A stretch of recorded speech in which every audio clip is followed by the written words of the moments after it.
Baraza Kuu la Waislamu nchini SUPKEM liliandaa kikao na mkurugenzi wa idara ya uhamiaji kanda ya Pwani, Joseph Mwike, ili kuimarisha maandalizi ya ibada ya Hija. Akizungumza hapa mjini Mombasa baada ya kikao hicho, mkurugenzi huyo alisema idara yake imeweka mikakati ya kuhakikisha pasipoti zinatolewa kwa wakati, huku huduma maalum za usafiri wa Hija zinatolewa kwa siku 3 ili kuondoa changamoto zinazowakumba waumini wanaojiandaa kwa ibada hiyo. Haji wakati huu tutapatiana passport kwa wakati unafaa, na serikali imetuwezesha. Kwa hivyo tunaweza toa passport siku 3 tunapeana passport. Kwa hivyo hakutakuwa na shida na hakuja kuwa na shida so far.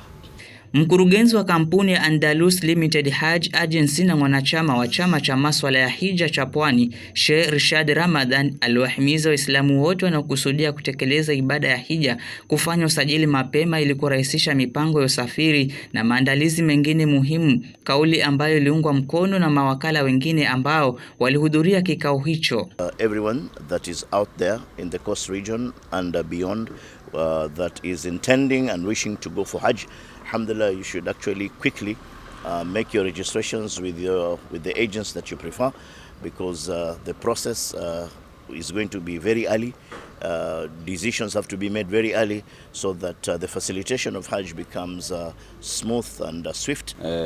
Nataka kuwahimiza wale ambao wanataka kusafiri au wako na nia kusafiri wajitokeze mapema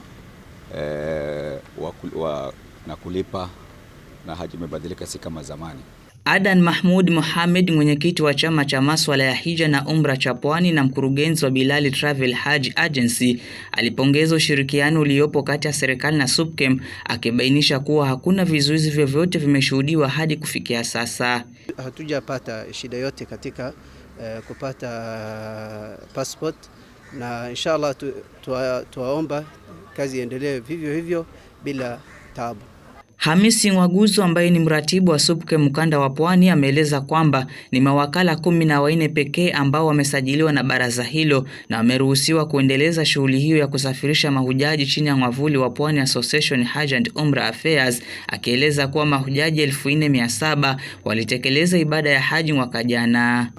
Wale ambao watakuwa wataruhusiwa kusafirisha ama kupeleka watu Hajj ni 14 and umbrella body ya Pwani Association Hajj and Umrah Affairs. Nikiripotia taswira ya Al Shifa, jina langu ni Mohamed Ismail.